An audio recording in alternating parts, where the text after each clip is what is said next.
تفضل. Going down into the sajda on the hands. You need to be a bit louder. You need to be closer to the microphone. Okay. Going down into sajda on the hands. He used to place his hands on the ground before his knees. He used to instruct likewise, saying, when one of you performs sajda, he should not kneel like a camel, but should place his hands before his knees. Bismillah ar-Rahman He ar-Rahim. also Alhamdulillahi Rabbil Alameen. والصلاة والسلام على أشرف المرسلين وعلى آله وصحبه أجمعين وعلى من تبع هداهم إلى يوم الدين. Indeed, all praises due to Allah, and may peace and blessings be upon His Messenger Muhammad sallallahu alaihi wa alihi wa sallam. This is now going to the sujood, and after you finish Sami Allahu liman hamida, and you did your adhkar in the upright position, the adhkar that we have taught you, starting from ربنا ولك الحمد حمدا كثيرا طيبا مباركا فيه كما يحب ربنا يرضى, or ربنا لك الحمد, or اللهم ربنا ولك الحمد. Then after that, I'm going to make the takbirah of the sujood with raising up of the hands, and you could do that, or you don't have to do that, because you see, after you say Sami Allah, now you raise up your hands and Allahu Akbar to go down for the sujood. And we said you do it either with the takbirah or before or after. Going down to the sujood now, do we go with our hands landing first, or do we go with our knees as some people would do? So he had put the title here to show you that what he's adopting, Shaykh Rahmatullah alayh, from the hadith of the Prophet ﷺ, and that is, he used to put his hands before his knees, and he used to command doing that. He's saying, if one of you is to prostrate, then let him not to do the prostration and kneel down like the ba'ir. Ba'ir is the camel. And let him put his hands before his knees. Fine. Now this is the issue regarding that, which is ليضع يديه قبل ركبته. Hadith Abu Hurairah radiyallahu anhu. Let him put his hands before his knees. Now, how do we know about the camel? The camel has got 4 legs. Okay, 4 legs. When the camel goes down, okay, he goes down with his front. He goes down. My internet is not stable. Okay. When he goes down, the camel, that's the 4, he goes down with the front. Then the other 2 will go back, go down. So he's got 4, imagine now, 4 legs. So the camel goes down with his first, the front one, and then he will go with the back ones. Okay, that's where the confusion is. So if we're going to look at the camel as a human being, that the front is the hands and the back are the legs, we're going to say, oh, he goes down with his hands first. Okay, but not correct. Because as we know from the scholars of the Lugha, the Arabs, that all the Dawat al-Arba, the 4-legged animals, okay, 4-legged animals, the ones who go on to 4, okay, like the dog, like all of those, like all of these walk on 4, these are 4 legs, there's no hands, and their knees are in the front. They don't say the front hands, in the front legs.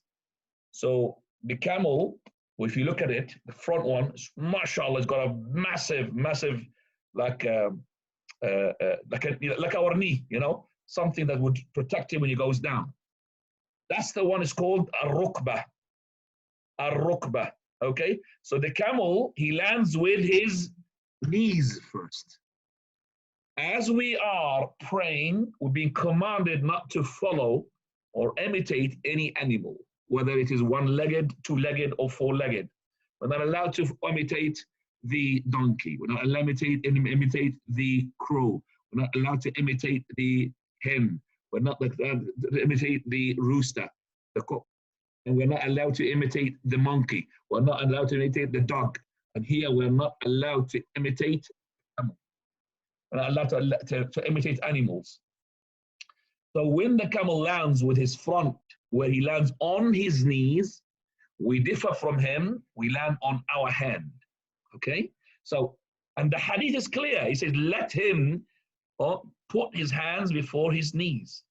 Now, where is the confusion that took place that some of the scholars, they say like Sheikh Ibn Baz, Sheikh Ibn Uthaymeen, it actually triggered from the time of Ibn al-Qayyim rahmatullahi alayh. Ibn al-Qayyim, he had said that the hadith had been mistakenly narrated by the narrator, and he had been confused, and he put, instead of putting the hands on front, instead of putting the legs before the hands, he put the hands first before the legs.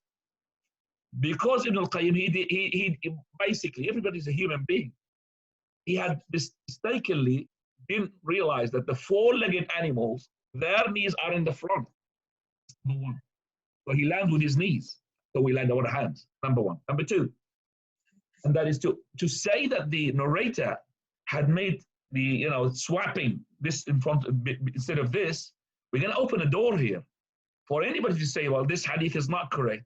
It's actually, the narrator has done something wrong. It's supposed to be that way.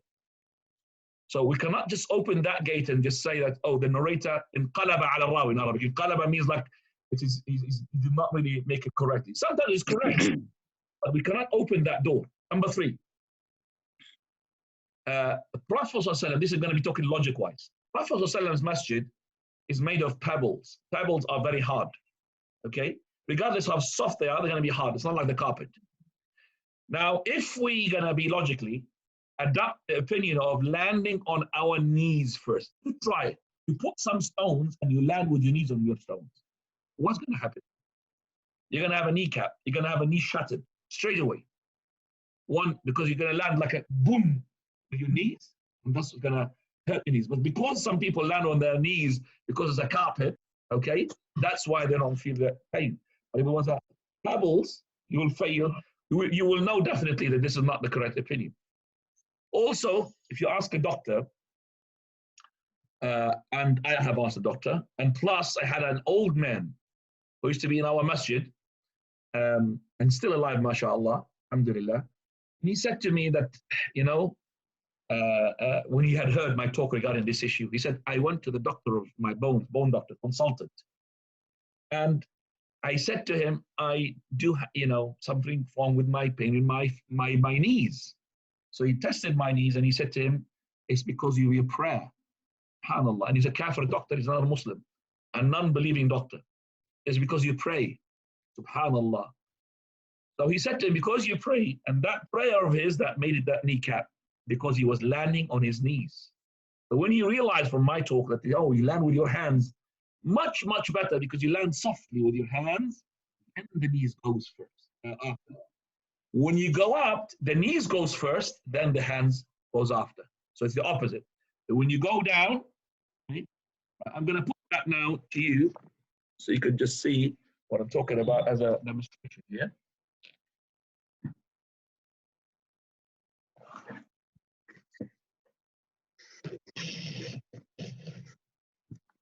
Okay. Right.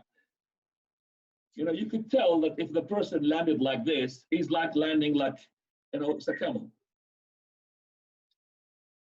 Okay, and then he goes like this. That's the camel. That's the camel how he does. If you see the camel does like this. Okay, that's how he does. So the person should be landing like this. So he goes with hand like that, landing slowly, and then his knees follow. So his knees will land slowly, and it will not cause him an injury. When you finish the two sajda and you get up, as we're going to see, it's the opposite. So after the jalsa al-tashahhud, or the jalsa of the second sajda, let's say in the first rak'ah, you put your hands first. And we're going to learn as well, we're going to make like kneading the dough. The dough, it's like making bread. I don't know if your mother does like this with kneading the dough. Okay, so we do like this, okay, like that. That's a fist. You could do it like this if you want, like that, or like this. Usually it's like this, more comfortable. This is the mothers, they don't do that, but they do like this sometimes. This is with a fist.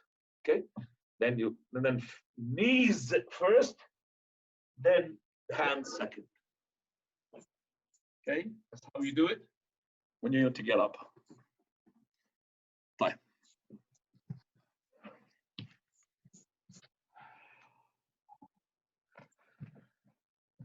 So we understood now the first point, second point, and third point. First point, we said that to understand how the camel lands, because we know the camel now. Number two, as well, we can't say that this narrator had done something like this. We will open the gate for people to say whatever they like. Number three is that common sense as well. Remember the pebbles in the masjid of the Prophet ﷺ. And this point, which is the pebbles, is being pointed out by our Sheikh, Mashhur Hafidahullah. In my knowledge, I haven't read any scholar had talked about that, which is that the pebbles of the masjid there, if you want to try to land with your knees, you're going to be a disaster. Right. Now let's just go to the footnote that we have number 5, which is after you have finished. You say, well, number 5 according to the Arabic language. It says there it's been narrated by Abu Dawood. Can you see that?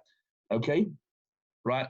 And then he says here, and it says here, and وصححه عبد الحق في الأحكام الكبرى وقال في كتاب التهجد, and he said إنه أحسن, it is better isnad than the one before it. He means hadith of Wa'il al-Mu'arid lahu, the one which is can you read from there? Are you following me, Abdul Razak? Yes. Can you read from there, please? On that note. In our book is footnote number 3. Okay. So Abu Dawood. What I want is from where it says, and know for a fact that the difference of the ba'ir, the camel, that's from the point. Where it says the last word is al-irwa in my Arabic language. After that. The hadith of Wa'il, which is the other way round, knees beforehand. In fact, the later hadith as well as being contradictory to this hadith, and the preceding one is neither authentic in isnad nor in meaning, as I have explained in Silsilatul Hadith al-Da'ifa, number 929 al-Irwa. And 929 al-Da'ifa explains it properly then. We have no doubt whatsoever. And I know it for a fact, okay, number of students of knowledge of Sheikh Ibn Uthaymeen who are highly, like for example, Sheikh Salim al-Tawil, well known, he says that this is the correct thing. That the opinion is not to go on your knees, so he's actually going against the Sheikh, the Sheikh al-Albani. Okay, now, and know for a fact, go ahead.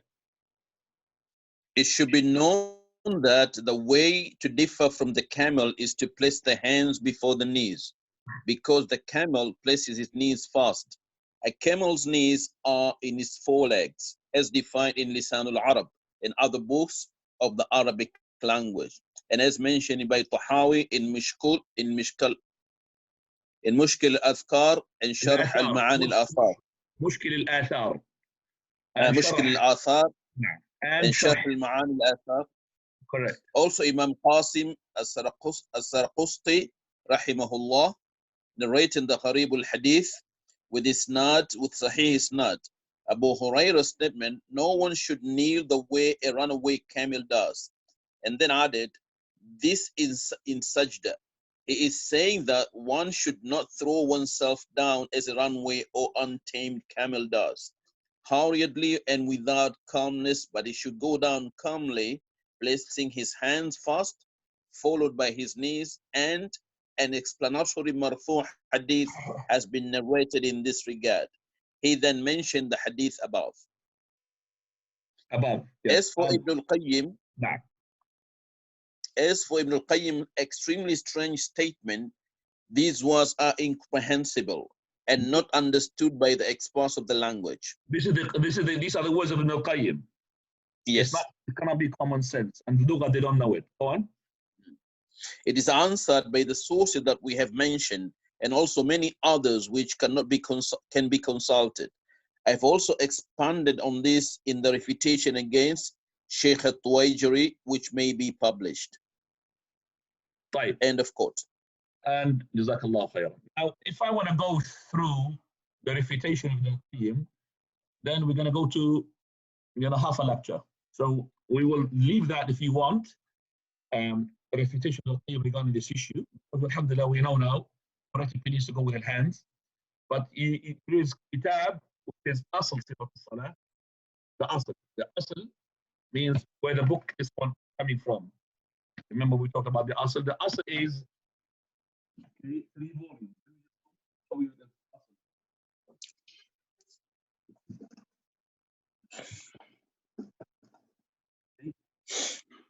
Right, I would urge you, because in this asl, the Sheikh discusses this issue. So the asl is actually like this. There's 3 volumes. Right, these are the asl. In this asl, the Sheikh discusses this issue of refuting the Ibn al-Qayyim rahmatullahi alayh. Okay, and he does in about 1, 2, 3, 4, 5, 6, 7, 8, 9, 10, 11, 12 pages. Right, now we go into the following subtitle. I don't know if you got that subtitle. The description of the sujood. You have that one, Abdul Razak? Yes, the sajda described. Go ahead. He would support himself on his palms and spread them, put his fingers together and put them towards the Qibla. No, also, he'll put. There is one before that, Sheikh.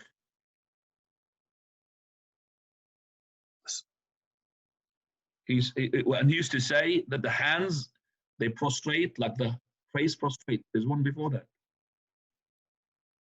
Oh, sorry, I've skipped that. Sorry, I do apologize. Okay, We're no still problem. on. Yes. He also used to say, verily the hands prostrate as the face prostrates. So when one of you places his face on the ground, he should place his hands, and when he raises it, he should raise them. Okay, so that's alhamdulillah says us that the hands prostrates like the face was prostrate. And when you make sujood, there are 7 limbs that have to be made touching the ground. Those 7 limbs, we're going to discuss them inshallah later on. But just to hasten the benefit, this is okay. 1, 2. Okay, and the head and the nose is 3. The knees 4 and 5, and the 2 toes, the feet 6 and 7. Again, 1, 2, and the head and the nose is 3, consider it to be 1, and then this knee and the left knee, that makes it 5, and of course the toes, which is the feet here, makes it 6 and 7. Okay, problem. Go ahead. We go to the sajda now. No, actually, this is no. This is after that the hadith, which is unused to. After the one you just read now, what is after it? In my book here is going to the next subtitle of the sajda described. Okay, we just finished. The sajda described.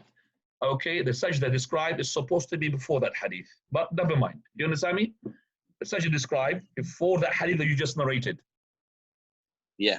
Okay, the correct place of the description is before that. Okay, because the first one is just to go on the hands, and that's being discussed. This one has nothing to do with the hands, but it's involved putting the hands as well, but also it involves that the hands with the face and all of this. So it's part of the description, part of putting the hands first.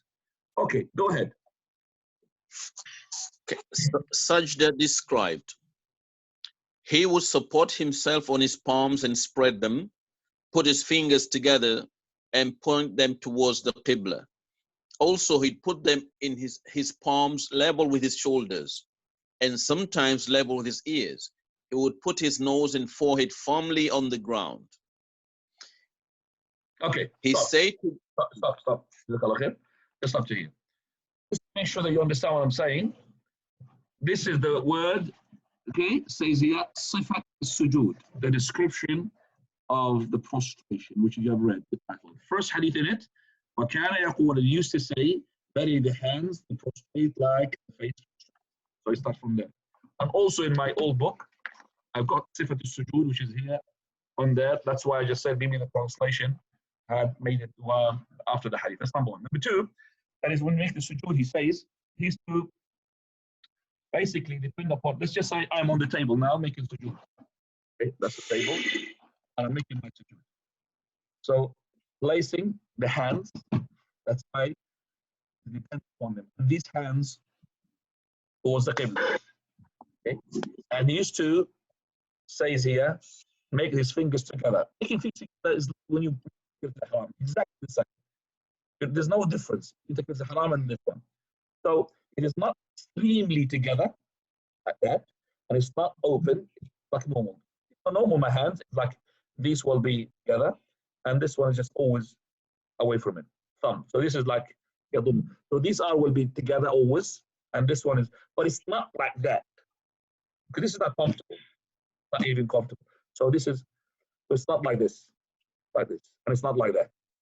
Okay, so this is now, and then he says towards the qibla. Now when he prostrates as well, he puts his head in such a way that these hands will be in parallel, okay, to his, okay, it says here, the shoulders, or parallel to his ears. Okay, so that this one, thumb, either in parallel to the earlobe, or they're in parallel to the shoulders. Okay, so this one will reach the upper hand, the upper ears, the upper of the ear, like that, or a bit down. Okay, so what people they do, they put the hands away from their head like that. Okay? Or they put it too much there. Okay, that's number two. And he says here, he puts the nose and the face. If you did not put the nose, your prayer is invalid. Go ahead. He said to one who prayed badly, when you prostrate, then be firm on your prostration. And in one narration, when you prostrate, put your face and hands down firmly until all your bones are relaxed in their proper places. He also used to say, there is no prayer for the one whose nose does not feel as much of the ground as the forehead. And that hadith is important. It tells us here that if the person did not touch his nose onto the ground, his prayer is invalid, because he said, La salata. And here the negation is for the core of the salah. La salata liman la yusibu anfuhu min al-ardi ma yusibuhu al-jabin. So, ma salata, that means the whole salah will be invalidation. Will be invalidated, will be negated. La salat, if you don't do this. So your nose has to touch the ground, and we find so many people touch with the forehead, and their nose is above the ground, it's not touching. Go ahead. He used to put his knees. He used to put his knees and toes down firmly, point with the front of the toes towards the qibla, put his heels together, keep his feet upright, and ordered likewise. Keep his feet upright, and he would put his heels together. Yes, you said, right, and he would keep his feet upright and ordered likewise. Well, there's something else to that as well. He used to وَيَفْتَخُ أَصَابِعَهُمَا. He would separate between his toes. Doesn't say that?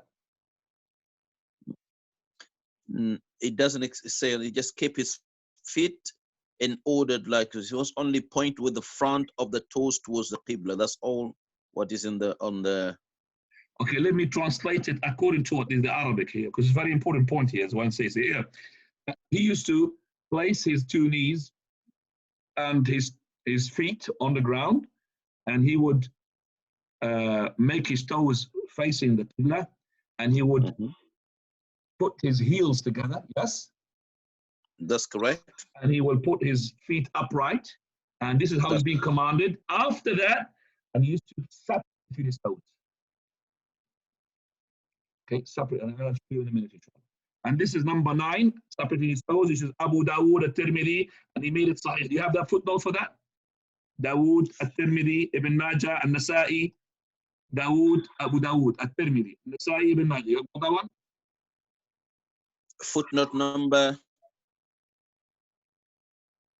Okay, when it says the last point, it says and he was commanded with. Yes, what does that footnote for that? What does it refer? Number 14. Yeah, show me. What is it? What does it say? Number 14 says Tirmidhi and Siraj Hakim declared it Sahih and Dhahabi agreed. Well done. Now, is there any footnote after that? What's the following footnote? Before that, not after that. No, That's the no, last one. After that. There's no after that? No. So you have to add it. Your book maybe is the old version.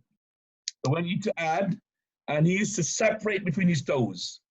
And there's a footnote, which is good put number 15 now. And that is Abu Dawood at-Tirmidhi. He made it Sahih, and Nasai ibn Majah. Okay? Yeah. Right. And it says yaftach. He explained the word yaftach.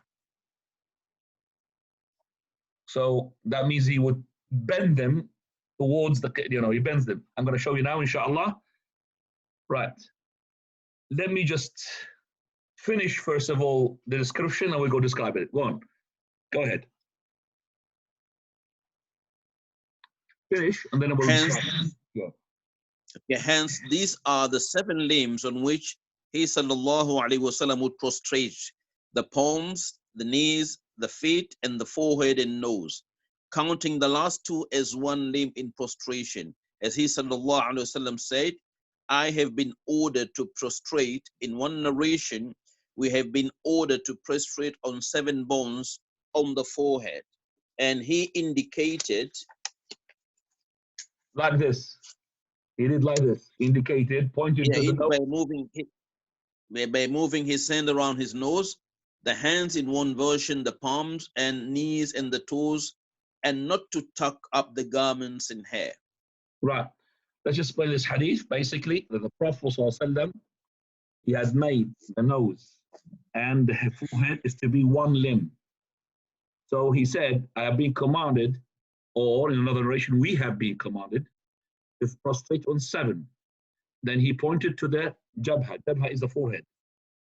And when he pointed to the jabha, he moved his finger to the nose like that. So this is called 1 limb. Jabha and your nose, forehead and the nose. And then hands, the knees, and the end of your feet. And then he says, وَلَا نَكْفِتُ نَكْفِتُ ثِيَابًا وَلَا شَعْرًا. نَكْفِتُ ثِياب is that if you, for example, have let's say, a cloak, we don't really roll it. So, الكفت الثياب, do you have a footnote there which says that for the كفت الثياب? You could read it in English for me. Number 2. To draw them in and prevent them from being scattered, meaning to gather the garment or hair with the hands for ruku and sujood, nihaya. And this forbiddance is not only during prayer. The majority of scholars include tucking in the hair and garment before prayer in the prohibition. This is further strengthened by his forbidding men to pray with their hair tied, which follows later. Right. Right. We're going to be talking about, inshallah, the ma'qus al-sha'r in a minute, which is the tied up hair. So basically, this person, when he prays, he's got a cloak. He does not gather the cloak with himself and let the cloak prostrate with you as well. You don't really gather it. So you leave it prostrate with you. And also the kaft as well, it means like this. So if this person did like this, it's not, by the way, inside the salah. It means that you come to the salah like this. It's not, some of the people understand that we are forbidden to do that while we are praying. No. It's you come to the prayer like this. Or you are in the prayer doing like this. It's both correct. So this is called kaf. That means you're not letting the garment to be correct, all fully at that, where you could really prostrate. This happens as well in the trousers. Some people fold them up. So they should be unfolded as well. Should be unfolded because all your clothes prostrate with you. Should not be doing like this. It should not be doing like that before you enter the prayer. Be using this before you enter the prayer. So this is prohibited. And also here, ash-sha'r, kaftu ash-sha'r. Okay. Let's now talk about the kaftu ash-sha'r when we come to that point, please. Go ahead. And he used to say? He also used to say, when a slave prostrates, 7 limbs prostrate with him: his face, his palms, his knees, and his feet. Well done. And he said about a man, who was praying with his hair tied behind him, his example is surely like that of someone who prays with his hands bound behind his back. He also said that that is the saddle of the devil, where the devil sits, referring to the nose in the hair. Subhanallah. Right, now I've got a footnote there for this tied up like his cuff, tied up, like he's tied up. Number 5, tied up or plaited. Yeah, it says here, Ibn al-Athir said, there's a point there. That's number 6, yeah. Muslim Abu Awana Ibn Hibban. Ibn al-Athir says, the meaning of this hadith is that were his hair loose, it will fall on the ground when in sajda. Hence, the man will be rewarded for the prostration of the hair. However, if the hair is tied, it is effectively as though it did not prostrate, for he compared him to be someone whose hands are shackled together, since they would then not lie on the ground in sajda. It will seem that this instruction is limited to men and does not apply to women, as Shawkani has quoted from Ibn al-Arabi. Right. Well done. So, alhamdulillah, that's mixed relation. The men sometimes have long hair. Not even to have a long hair as long as you're covering, because you don't want to be fitna for the women as well. I don't know who you're imitating. I don't think the Prophet ﷺ. But these people got long hair. Don't tie it up. If you tied it up, loosen it in the prayer. If you tied it up, loosen it in the prayer. And here the Shaykh says that this is not only in the prayer, okay? This is not only the prayer. The person should not be just, it's not supposed to be, it should be like always loosen it. But if you tied it up, so if you had it tied it up in the prayer, loosen that. Now, he says that the shaitan goes into that knot of yours when you have tied it up, okay? Now, also, he said that this is, according to what we believe, it is only for the men, not the women. The women, what they're not allowed to do is the acts, which is the takwir, to make their hair tied up that way, to make the hump. But the women to have plaited hair, no problem about that. Plaited or small ones, big ones, doesn't matter. But to tie it up and make it like, you know, they make it like a tower on top of that head like this. You could tie it up here, no problem. Tie it up here, tie it up here. But in this one, that's not allowed as well for the women, whether it is to do with in the prayer or outside the prayer. And worse will be as well to show your hair and walk nakedly, showing yourself with that. Right, so I understand now. Let's just go now, finish the description, and we'll do the sujood, inshallah, in practice. Fadal. He will not rest his forearms on the ground, but would raise them above the ground and keep them away from his sides, such as the whiteness of his armpits could be seen from behind. And also such that if a small lamb or kid wanted to pass under his arms, it would have been able to do so. If something like a kid says, pass through him, say it again. Such that if a small lamb or kid wanted to pass under his arms, it would have been able to do so. A kid, I don't know where is coming kid from, but the small lamb, yes, lamb, yeah, the lamb, you know, like the goats, yes? Yeah, but not, I don't know where the kid's coming from. So there's no such thing as called kid. No, the kid is not correct, but the small baby goat, okay? If she wanted to pass in front of him, she would have done so. Right, so now let's just talk about this. He said he did not make, when he made sujood, his hand like that. If there is out from the ground. So this is not this. This is the beast, the lion. You know, when he makes sujood like this, the lion does it all on their, okay? When you make sujood, you have to raise them up from the ground, not to make them touch the ground. Number one. And he says, and he used to keep them away from his side. So this is the way. As long as you don't really tease the one who's beside you, to you. But if you're an imam, you could do it. If you do like this, you make sujood, then a baby goat can pass between your arm here and underneath your body and from the other arm. But if you did like this, it will be difficult. So that's how it passes, okay? Between you, it will pass. That to the extent that is the whiteness of his underarm, it be showing. That tells us as well for those people who recite Quran from the book, and they do like I've seen them doing, and then they recite in the Quran like this, and they do like this.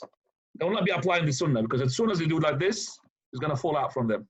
So it's not going to be applicable. And we say that's why we say don't really recite from the Quran, recite from your memory. So this will, as I said, will tie them up. You can't really move. Some of them now, they have, mashallah, small Quran, they put it in the pocket, but still you put it in the pocket, under the pocket. We talked about that issue in my lectures regarding Tarawih prayer. Right. So alhamdulillah, now we understand what we need to do regarding our arms. Let's continue, please. He would do this to such an extent that one of his companions said, "We used to feel sorry for the Messenger of Allah sallallahu alaihi wasallam because of the way he kept his hands away from his sides." Allahu Akbar. That means how tiring for him, the Prophet, to do that. Okay, and that is for men and women. Because women, they think they have to do like this because they don't want to show their, their breast. Okay, that's not correct. Because the women are not supposed to be praying in the presence of non-maharim. They shouldn't be having non-maharim behind them to look at them. Okay, that's why they should be praying in either behind the non-maharim behind them, or in an area where the walking people, they can't see them because they can't really look at when they prostrate, for example. So the women, they pray the same thing, men and women. Nah, tafadhal. He used to order likewise, saying, "When you perform sajda, place your palms on the ground and raise your elbows and be level in sujood, and none of you should spread his forearms like the spreading of a dog." In one narration, which is this one. So if you do like this is the dog. The dog, he puts his, when the dog does like that, doesn't he? This is really like on the land. So you should do like this, not like that. No, other. In one narration, like a dog spread them. In a separate hadith, none of you should rest arms on the ground the way a dog rests them. He also used to say, "Do not spread your arms the way a beast of prey does." Well, the beast and the dog is the same thing. Have you seen the lion, how they sit with their hands like this, or their legs, I should say, the front arms. Okay, they sit like this. This is the beast, whether it's a lion or a cheetah or something like that. Go ahead. Rest on your palms and keep your upper arms apart. For when you do all that, every one of your limbs prostrate with you. Okay, right. So let's just now go to the sujood. Okay.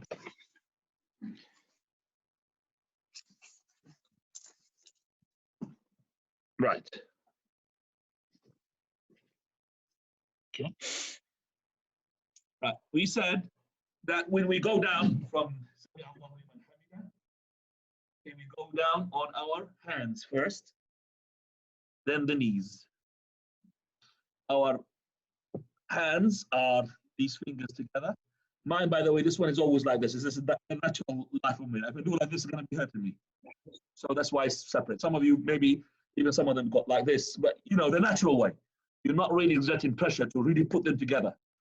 So this is natural for me, and this is natural as well for me, for two fingers here. Okay. So I'm pointing towards the Qibla.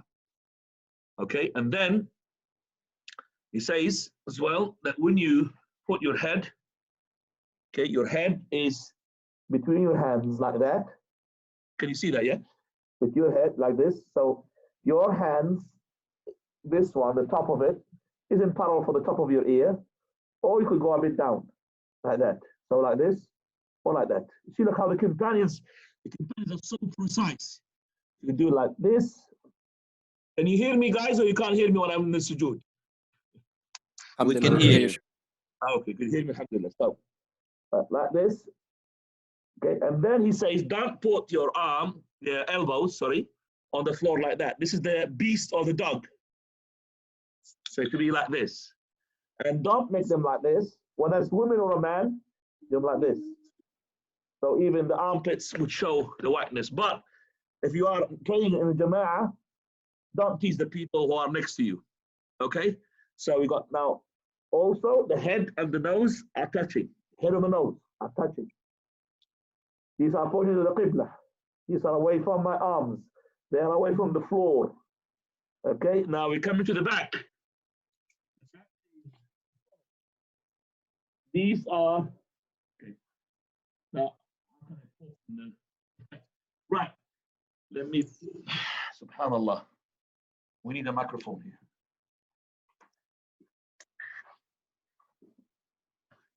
Let's see just if I got this microphone in. Right.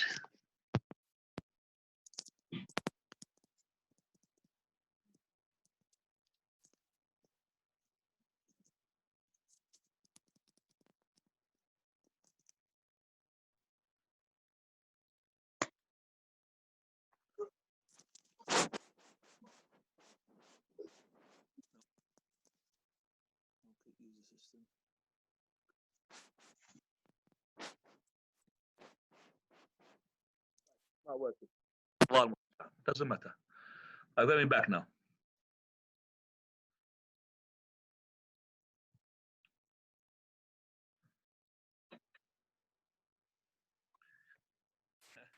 A microphone which is wireless. Right, so I'm gonna just be talking while you're looking at my feet. That's my feet. Bismillah. Okay. Can you mute everybody, please, yeah? Mute everybody, yeah, Hassan. Done, Sheikh. When somebody talks, takes a screen out. Okay. That is the sujood. Right? So I'm going to show you a side picture of my toes. That's how my toes look like. Okay? So they are pointing what we call the. Okay? And they are together, the heels. Not like this, this is wrong. Not like this as well, this is wrong. This is wrong. Not like this is wrong. Like that. Okay, and okay, and when he says here that used to be the last thing we added is this. If he pushes it on the floor, like this, like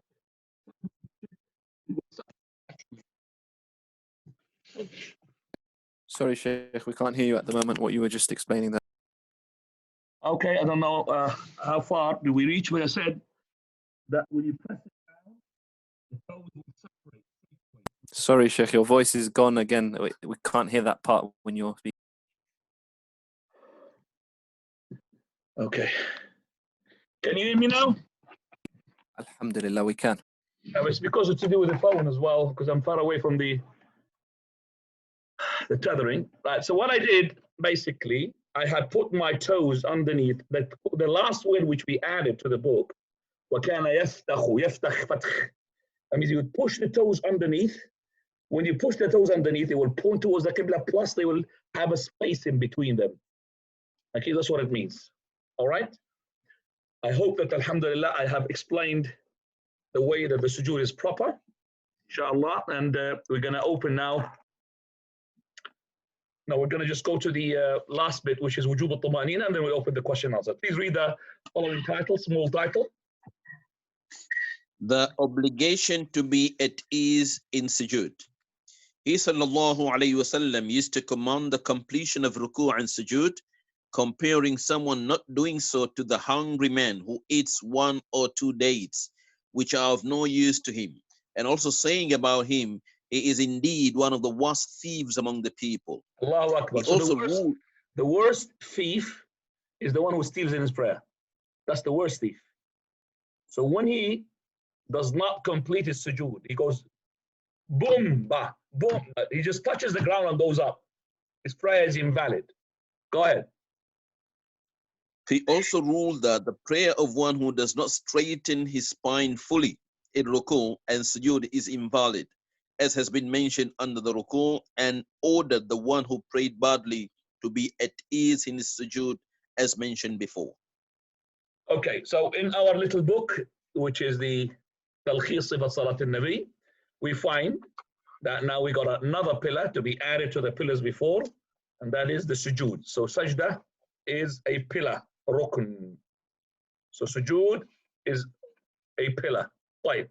Right, let me now summarize from this book what the Sheikh has said, of what we just said up to now, up to the adhkar. It says here the sujood, when you say Allahu Akbar, and that's compulsory, not a rukun. When you say Allahu Akbar, it's not a rukun to go. Allahu Akbar is compulsory, but it's not a pillar. Then he would raise up his hands, and it's compulsory, but it's not a pillar. Then he would say, go down onto his hands. Okay, and he would as well, he would put them before his knees. A second, please. Oh. I can't read the small writing.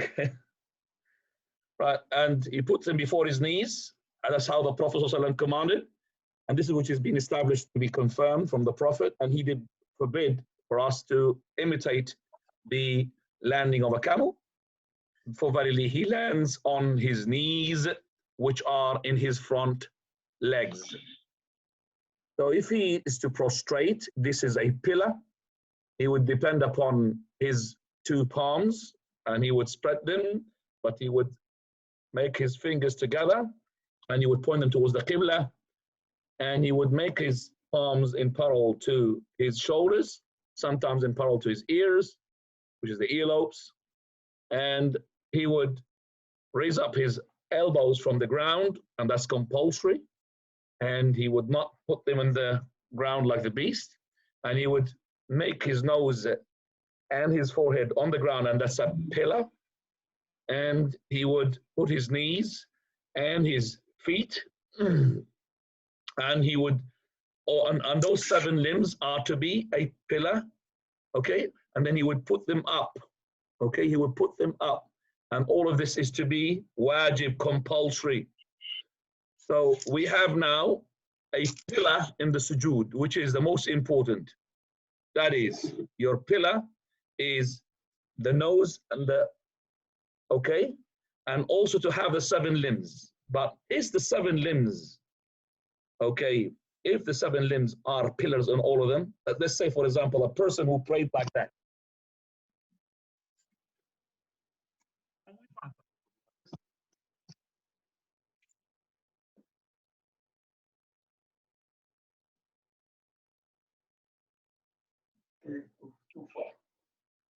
Too far. Allah.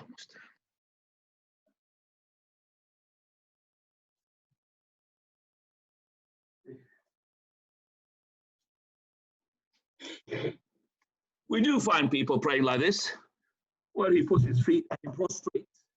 He prostrate like this. One of his foot is up. Is his prayer invalid? No. Because the limbs here, the only one which we find is to be a pillar is the nose and the head. Because the Prophet said, La salata, and there's no prayer. It is compulsory. So this person, for example, let's say he was lazy to put one of the hands. He had sinned, but his prayer is not invalid. It's, for example, his knees, he raised it up a bit, did not touch the floor, is a compulsory, it's not a pillar. But what is pillar? Is the nose and the forehead, because we mentioned in the hadith, La salata. He would point his fingers towards, his toes towards the Qibla, and he would put his heels together. Right. Now we, inshallah, go to the adhkar, not today, but inshallah in the following month. Hopefully there will be no lockdown, inshallah, but I doubt it, because we haven't done anything properly to make sure that we're going to be safe against this virus. We ask Allah subhanahu wa ta'ala to protect us, and we ask Allah as well to have mercy upon those people who have died, and to grant them shahada, inshallah. And ask Allah Azza wa Jal to make the Muslim people understand and pay heed to all of that is being taken place, and to respect and appreciate the blessings that Allah had taken them away from them, which is the masajid now. I mean, yesterday I played the Taraweeh night with my family. It's not the same as the masjid. No way when it's Ramadan is all about socializing, to come together and all of that, especially the Eid is coming as well. Allahumma musta'an. So now we don't appreciate the ni'mah until we've been, been robbed from it, and Allah taken away from us this ni'mah. The blessings of Allah is of the masjid, and the blessings of Allah of this world, the schools. The mothers and the fathers are shouting their head off, please, schools open, take our children, we can't really do anything. Allah al-Musta'an. Right, let's go ahead, inshallah,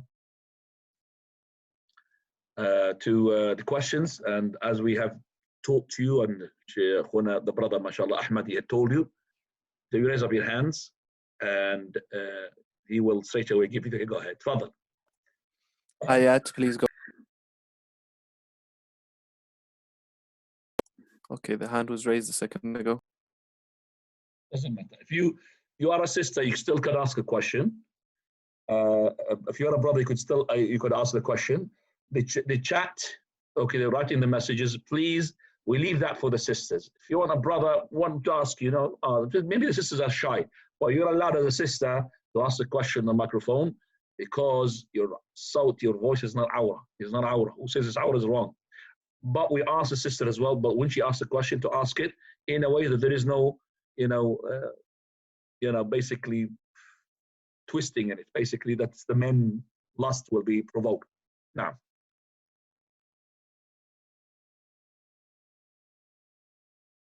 can I ask a question? I can't raise my hand as a co-host. We'll have to just give the priority to the brothers there. Hang on a second.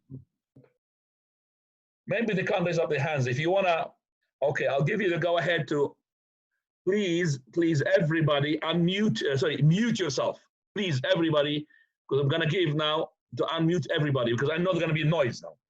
So please make sure that your microphone is muted, so you could have the opportunity to unmute yourself without putting the hands up. Yeah, I told you. I'm still gonna have some people. Allah Mustaan. Allah Mustaan. Right. Now you got the right to unmute yourself and go ahead. Maybe you don't know how to raise up your hands. Mute yourself, unmute yourself, and talk. Assalamu alaikum. No, there's a sister before you. Hang on a second. Fadali ya Ayat. Yes, ya Ayat. How do I sit between two sujoods? Brother, let me just go. I go back to back again to the hands. I'm just now. Please, Ahmed, unmute Ayat and let us speak. I'm gonna do that myself. I'm muting, but maybe the brother was muting it. Yeah, just one person. I said one person. One person to do it. Not both of you. Fadali Ayat, let's go ahead. Who's muting it? I didn't mute him. Maybe he muted. Sister, I'm unmuting you. Unmute her, please. Again. Okay. Okay, can you? I don't understand that. Right. Right, we'll forget, because the sister, she was asking a question. The brother came in front of her. Assalamu alaikum. Assalam tarakat. How do I sit between two sujoods? How do I sit between two sujoods? Okay, yes. we haven't arrived to that point. We are in the sajda first. Okay. Between the two sujood, we really haven't arrived to it, because you're going to be explaining another class now. Jazakallah khair. And by the way, Ayat is a female name as well. My daughter's called Ayat. Hold on. Put your hands up. Okay, Hassan, ask a question. And by the way, if you are listening to us, Abdullah and Nasur Muhammad, you will not be able to talk unless you link your microphone to the video. I asked you, Hassan, to explain that to them. You did not. Can you explain that to them, please? Sheikh, I've sent a message because they can't hear us. Message doesn't work, ya Habibi. But they can't hear us, so how can I? Okay. Oh. They can't hear us. Are you sure you can't hear us? No, because the microphone's muted, they can't hear us, Sheikh. Are you sure? That's what we had that problem before, yes. No, but the speaker is not muted. Their microphone is muted. You understand me? No. Allahu A'lam. The speaker is on, because I know that for a fact. The speaker is on. Abdullah, can you hear me, Abdullah? Nasur Mahmoud, can you hear me? What you need to do, you look down, maybe you got a mobile. Underneath, it says, well, there's a sign like this. Okay? You click on it, it will join you to the device of yours. Your microphone is not being joined yet. Okay, never mind. Problem. Hassan. Sorry about that. No. Sorry, when you were demonstrating the position of the toes, I couldn't hear the audio, but you did say that there's a gap between the toes, didn't you? If you could just explain that part. I saw how you did it. Just explain that gap, inshallah. If you remember when I said to our reciter to add the following, because we did not find in your book the addition which I added, and that's in the book, the new print of it. وَكَانَ يَفْتَخُ أَصَابِعَهُمَا. And we have added, the narration is to be from Abu Dawood with Tirmidhi, and he made it Sahih and Nasai ibn Majah. Yaftakh, that his toes is to push them on the ground where they're pointed towards the Qibla. When you push them, they naturally open. They naturally. When you push on something, like this is our now, are together. When you push them, look, they go like this, naturally. That's called fath. Okay? Now, do you understand that, inshallah? Alhamdulillah, very clear. Jazakallah khair. Jazak. Go ahead, Sheikh Abdul Razak. Right. My question regarding the women, when it's about in the sujood, because some of the women understand that the way they do the sujood is different to men. So where did they get this one from? Is there any evidence, any hadith or something? Or where is it coming from?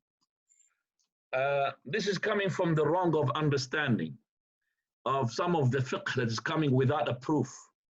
Like, for example, when we wash the deceased and then we will shroud him with 1 or 2, and the best is 3 wraps.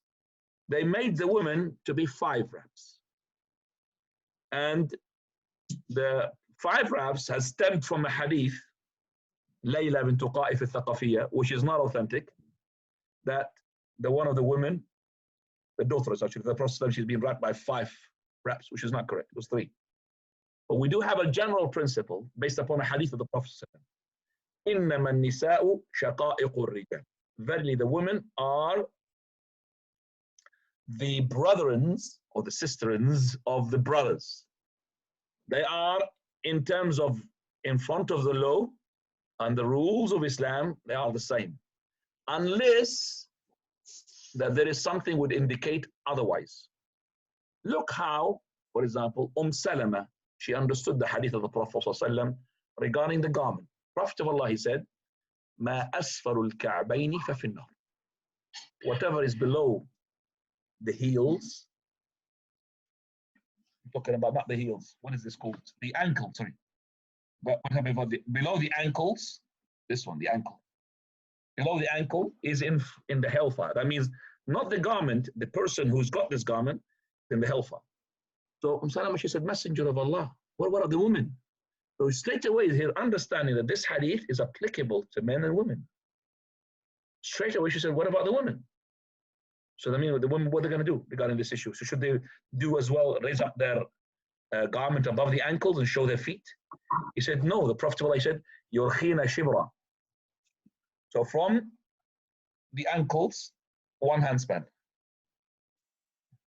Messenger of Allah, tabdu suquhun, that if they walk, they might show their legs. He said, Yurkhina dhira'. Dhira' is like this, and your dhira' is 2 handspan. If you measure it, exactly is 2 handspan. Try to measure it now. From the top of the middle finger, this is the longest one, put your handspan, spread it as much as you can, and then when you reach to that point, put the other finger, the little one, spread it as much as you can. It has to come to the end of your, which is where it goes like this. It is the elbow. It has to. This is the measurement of yourself. So these have 2 handspan. So he said, Yurkhina dhira'. So 2 handspan below the ankles. 2 handspan. This is not from the front. This is from the back. From the front, she will go on top of her face. So she'll have a tail, basically. Long tail, which is 2, but not more than the 2 handspan from her ankles. What I'm trying to say here, that this hadith understood that is for the men and the women. So the women, when we say they are in front of the Lord, they're the same. All these hadith regarding raising up the hands and putting the arms like this and putting it, including separating between your arms until the arm is shown, is all of that applicable to female as much as applicable to the male. Okay? Same thing. You're asking the question, where did it come from? Allahu Ta'ala a'lam. Because there must be a hadith, maybe unauthentic, or it could be a misunderstanding, which I've seen in the books of the fiqh, but I did not trace that up because what is in the Sahih is enough for me. So I don't need to go ahead and ask why, these people are wrong. What I know from the Sahih, it will be enough for me, inshallah. But if you want to go further and further details, you might go into the books of the fuqaha, that they will tell you where it is taken from. Maybe it's athar, which is not authentic. Athar. Nah. Jazakallah khair. Jazak. Any other questions from the brothers and the sisters? Right. Can you just, Ahmad, look at all the microphones. Are they muted? All of them except for Sheikh Abdul Razak at the moment. Okay, I'll mute him now. Right, and let me unmute. Let me just see again. Still. Okay, can you mute everybody? Mute them as in...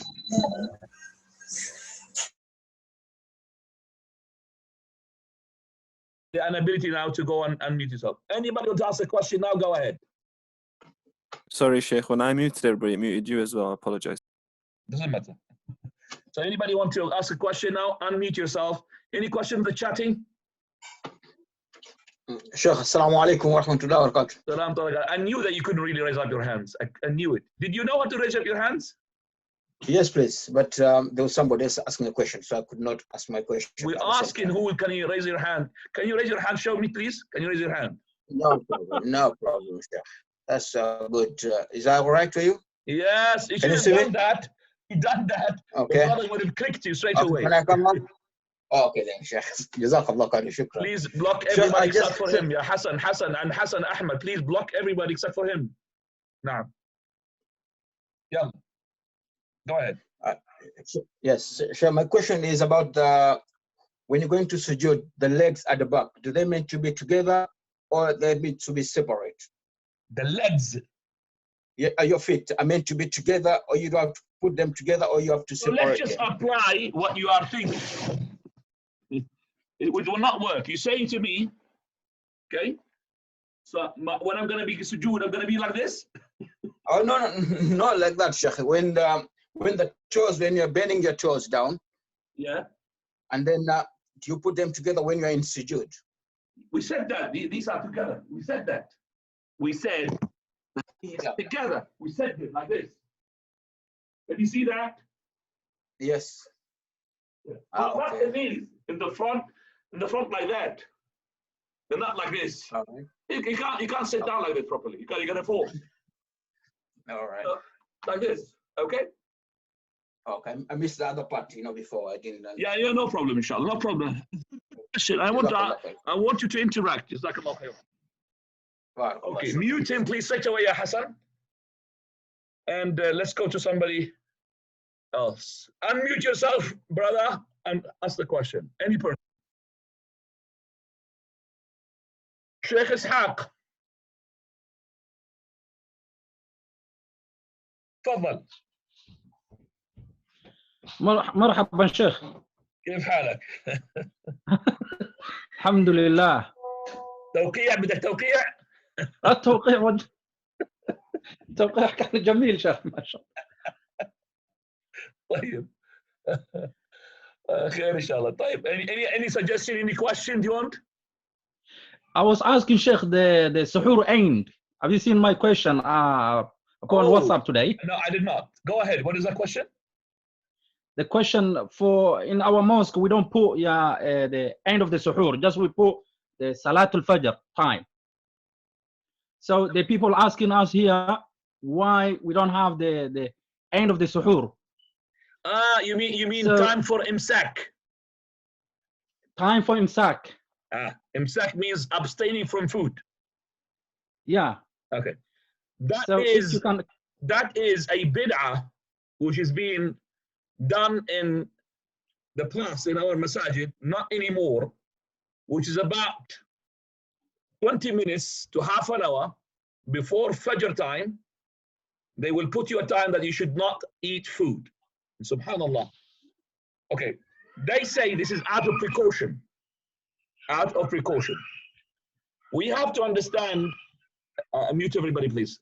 We have to understand that when we talk about precautionary measures, it has to be built upon this precautionary measure, something which is common sense, not because of going extreme.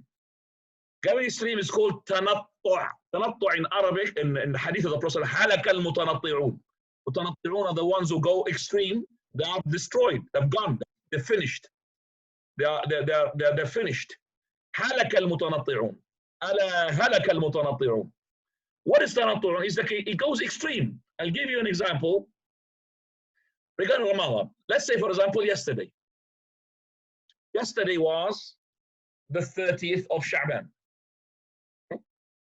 So this person, we did not cite him beside them all. He says, this person, he says, let me fast yesterday, which is Thursday. Let me fast yesterday. In case it could be, okay, Ramadan. So maybe they're mistaken with the citing. So make an extra day. That is prohibited. This is tanattu', which has no basis and foundation. Why? Because the Prophet ﷺ said, Sawmukum yawma tasumun. Your fast is when everybody fasts. وَفِطْرُكُمْ يَوْمَ تُفْطِرُونَ. And your Eid al-Iftar, it will be exactly the same when everybody makes Eid al-Iftar. And وَأَضْحَاكُمْ يَوْمَ تُضْحُونَ. And your Adha day, the 10th of Dhul Hijjah, when you sacrifice, is the same when everybody does so. It is not. Here, the Islam allows you to have your own Ramadan, an own Eid al-Iftar, an own Udhiyah. Imagine somebody is going to the Eid, Labbaika, Allahu Akbar, Allahu Akbar, Allahu Akbar, and there's nobody. What's wrong with you, brother? Oh, well, I'm doing Eid. But Eid, brother, hasn't been shown. Eid is actually tomorrow. Or the Eid was yesterday and he's doing his own Eid the following day. SubhanAllah. So, we even if you've seen that moon with your own eyes, that tomorrow is Ramadan, let's say Thursday, Al-Khamis, but the court and the Muslim did not take what you're citing, you're not allowed to make your own Ramadan. You have to skip that and you say, khalas. Even I saw it, wallah, 100% I saw it, but I can't. Unless you are in a place which is nobody there and you are not in communication with anybody, so you do your own Ramadan, khalas, on your own. But if you are with the people, you have to be with the people. So this is called tanattu'. This is called tanattu'. Has no foundation.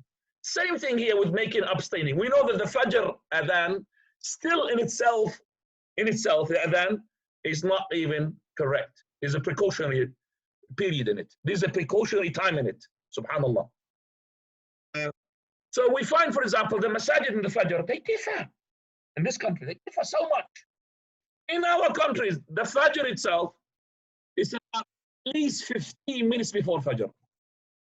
At least in Sheikh al-Albani's place where you used to see it, 17 minutes before the Fajr time. The Adhan of the Fajr. So we have Adhan al-Fajr before the Fajr, and we have the time of Imsak, abstaining from the food, even before the time of the Fajr. Subhanallah. We are abstaining about almost an hour before the real Fajr. This is against the hadith of the Prophet of Allah. لا تزال أمتي بخير ما أخرت سحورها.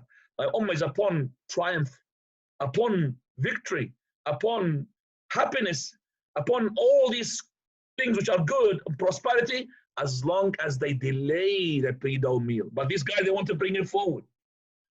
Earlier. SubhanAllah, bring it earlier. Backwards. What should you do that when you know the Fajr prayer, the Fajr adhan still? Yes, you should take precautionary if you didn't know. But alhamdulillah, we know, alhamdulillah. If you didn't know, oh, my Fajr, well, I'm not sure. So I will take precautionary for my iftar, and I take precautionary for my salah. How? I don't have any, because the clouds there, I can't see anything. There is no timetable, there's no masajid. I will take precautionary. I will abstain before, because I can't see the Fajr, for example, and then because there's lots of prayer, I will do that. But for the prayer, I will delay so that I make sure that my prayer is on time. When we know the times and everything, we've got everything there. SubhanAllah. Right. Now, I looked yesterday at the Fajr because I haven't had some of the timetables. You are in Northampton, you are higher than us in altitude than, for example, in London, we are based here. If I ask you now, okay, what time is your adhan of al-Fajr? Please. According to your timetable. Our Fajr time today was 4:02. Okay, hang on a second.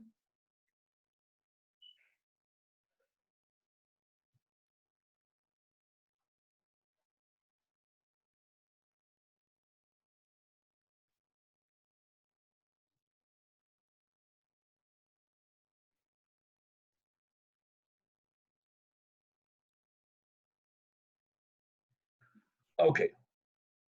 In Northampton, okay, that's synchronized with my Fajr as well. Your Fajr is 4:02. Okay. Do you yourself see light Fajr when you go out for 4:02?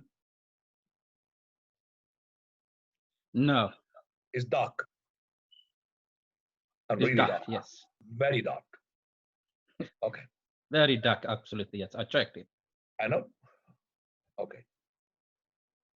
What you need to do now, we don't want to make the people go crazy here. We tell them now, 4:02 is the time when you stop food. But do not pray until it is 4:20. Add 18 minutes at least, or 20 minutes to your timetable. Your Fajr, according to what I have here in front of me, is 4:19. 4:19. Okay? But you stick to the timetable, but in terms of prayer, don't pray 4:02. 18 minutes. That's what we do in our country. Our Fajr exactly 17, 18 minutes before the real Fajr. That is why the Ministry of Endowment, because they do this calculation about the sun degree, 12 degrees, 30 degrees, they have commanded, they forced the masajid not to do the iqamah of the salah until it's half an hour, at least 25 minutes after the adhan. 25 minutes. And still with the 25 minutes, alhamdulillah, we could just see the Fajr coming. We don't pray on that damn time. So you guys in Northampton, 4:02, stop the food. And the Prophet ﷺ, he said the hadith, if one of you to hear the adhan, while he's got the food, that means the pot in his hand, it doesn't mean he's holding it.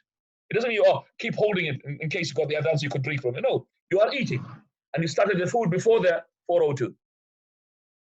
4:02 came, for example, the Fajr, which is the adhan, still eating. Finish your food, 3, 4, 5 minutes, it doesn't matter. As long as you don't really start a new food. Please cook me some eggs as well. No, same food that you've got, finish it. Same water cup, drink it. Khalas. That's your drink. Take your satisfaction.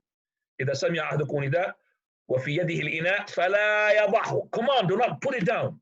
Do not finish حتى يقضي حاجته منه, until you take what your satisfaction is. The only timetable which I've seen, which is good, correct, is in Derby.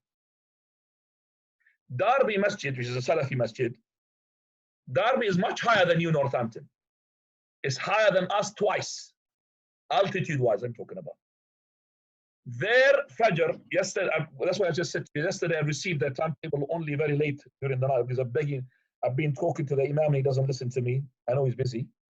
So he sent me, okay, let's just see his timetable. I'm going to show you his timetable. Imam.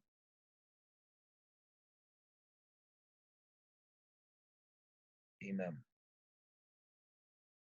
Abu al-Hasan. Yes, that's the one. Okay, right. The first day of the Fajr, which is today, the Fajr, 4:13. You expect him to be what? 3:55, 3:45, because he's higher than you are. It's 4:13. Now, my Fajr here, I was looking outside. I stopped yesterday 4:23. 4:23. Between my time and his time, that's 10 minutes. When I looked at the sunset of theirs, it's exactly 10 minutes between us and them as well. Their sunset is here, Maghrib 8:23. We have 8:12, 8:13, sorry, 10 minutes. Subhanallah. And I was really happy with that. So I know what you just said, Ya Sheikh Ishaq, that it is dark. There's no night. You did not do the Fajr your own eyes. It's just very dark. So make precaution for your prayer. No problem to stop the food at 4:02. Alhamdulillah. And then tomorrow will be 4 o'clock. And then we go down, going earlier and earlier. But your prayer, always add 20 minutes at least. Inshallah. Jazakallah khair for that question. Does that help you, inshallah, Ya Sheikh Ishaq? جزاكم الله خير. نعم شيخ. جزاكم الله خير. Is there any imam with us here from the imams of the masjid? نعم يا كلهم هنا أظن. شيخ جعفر. I want the imam to say Assalamu alaikum. I want to see them. What are they? إمام مرحبا. السلام عليكم ورحمة الله وبركاته شيخنا. بركاته. Which one is imam? I can't see your أستاذ face. جعفر معك. أستاذ جعفر معك. كيف حالك؟ الحمد لله بخير ونعم بالله. I can't see you properly. Why you can't see him properly? Why? You can't see me, Sheikh? I could say, hang on a second. You could look different without the hat. هو خارج يعني خارج هو الآن. Where are you? Where are you? Imam Saab, where are you?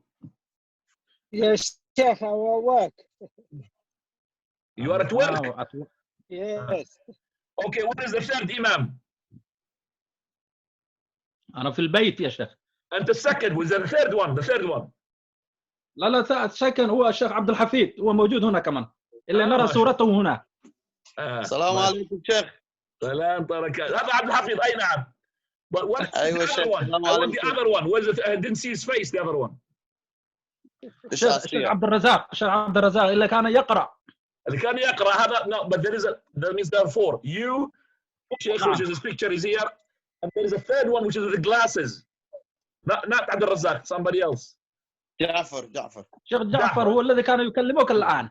Where is Sheikh? I didn't see his face. I didn't see him. ولا كان كان عنده كان خارج في العمل هو. خير إن شاء الله. يلا سلامي لكم جميعا. جزاكم الله خيرا شيخ. جزاكم الله خيرا. الله يبارك فيكم شيخنا. دعاؤكم إن شاء الله. يا رب يوفقنا وإياكم ويرفع عنا هذا البلاء ويجعل هذا إن شاء الله درسا لنا نتعلم منه كثيرا. Somebody had said the world will be after Corona not the same as it was before Corona. How true this is. Yes. MashaAllah. سبحانك الله بحمدك أشهد أن لا إله إلا أنت أستغفرك وأتوب إليك. Please remember to make your dua. This is now synchronized with two things. Today's Jumu'ah. This is the dua of the Jumu'ah is accepted, which is the last moments of Asr, and plus it is dua of the iftar before Ramadan. MashaAllah. Best time. Take dua inshallah. جزاك الله خير.